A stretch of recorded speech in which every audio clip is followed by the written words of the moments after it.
On a bustling afternoon in downtown Silver Springs, officers Bradley and Carter patrolled the streets with an air of dominance.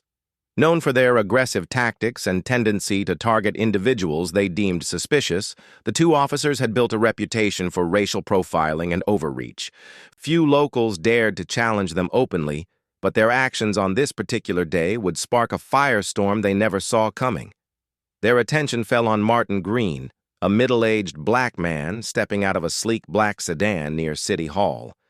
Martin's crisp navy suit, polished leather shoes, and well-worn briefcase exuded professionalism and success. His calm stride suggested a man with purpose, but to Bradley and Carter, his polished demeanor was a red flag. "Sir, stop right there!" Bradley barked, his hand hovering near his holstered weapon. His tone carried the weight of presumed authority, sharpened by prejudice. Martin halted, turning slowly with a flicker of disbelief. "Officers, is there a problem?" he asked, his voice steady and calm. "We've had reports of a vehicle matching yours involved in a theft nearby," Carter added, his tone dripping with feigned concern. The accusation was baseless, but Martin's composure seemed to provoke them further. "That's a serious accusation. May I see the report?" Martin replied, his voice unwavering. Bradley's jaw tightened. "Hands where I can see them! You're under arrest for obstruction of justice," he snapped, escalating the situation without cause. Passers-by froze, their expressions a mix of shock and unease. Several pulled out phones, capturing the scene as Martin complied without resistance. "You're making a grave mistake," he said quietly, as the handcuffs clicked around his wrists. The officers responded with mocking laughter, oblivious to the storm they had unleashed. Inside the precinct, Martin sat calmly in a holding cell, his composure contrasting sharply with the hostility around him. Bradley and Carter mocked his silence, their bravado fueled by their badges. "Think he's some kind of big shot?" Bradley sneered. "Guess he thinks staying quiet makes him look innocent," Carter added with a smirk. Martin's stoic expression remained unyielding, his silence deepening the unease in the room. His requests for a phone call were dismissed, and he was subjected to hours of aimless questioning.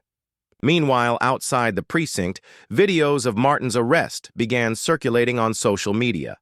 The clips captured every detail: the fabricated accusations, the aggressive handling, and Martin's dignified compliance.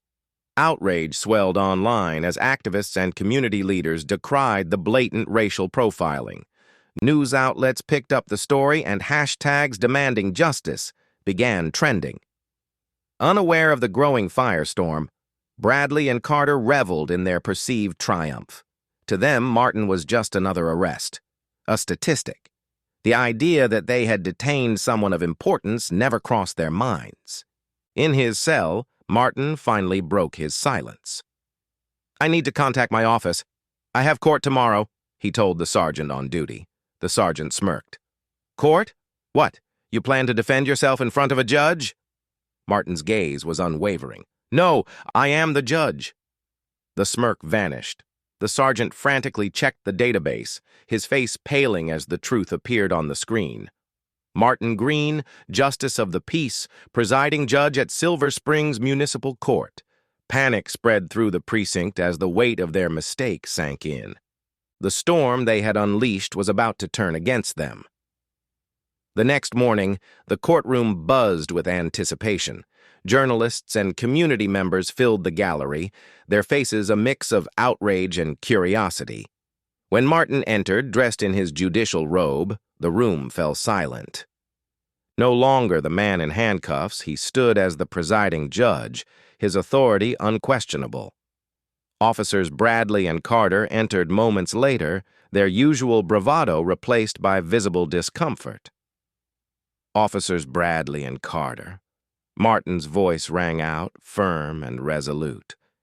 "You stand accused of racial profiling, unlawful arrest, and abuse of power. Do you have anything to say in your defense?"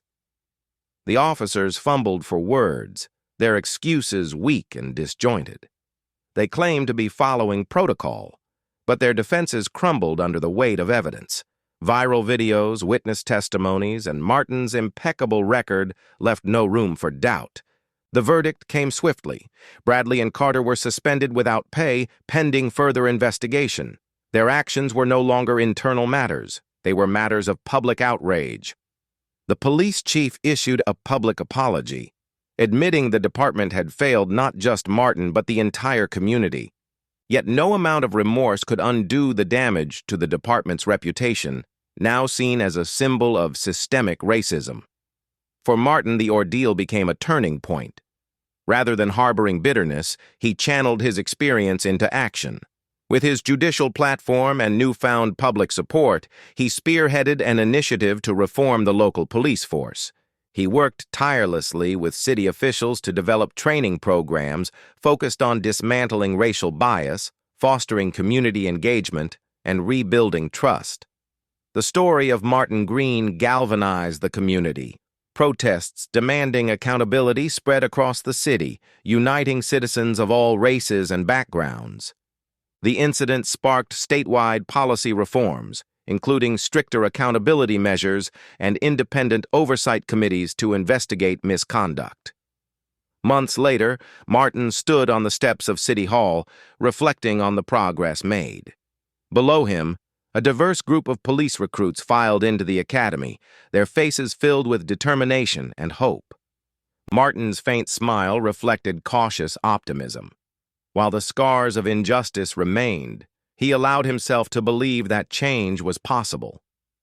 Justice, he thought, would one day be a given, a foundation upon which society stood, unwavering and fair. For now he remained steadfast in his mission, knowing the fight was far from over, but believing that progress, however incremental, was worth every step.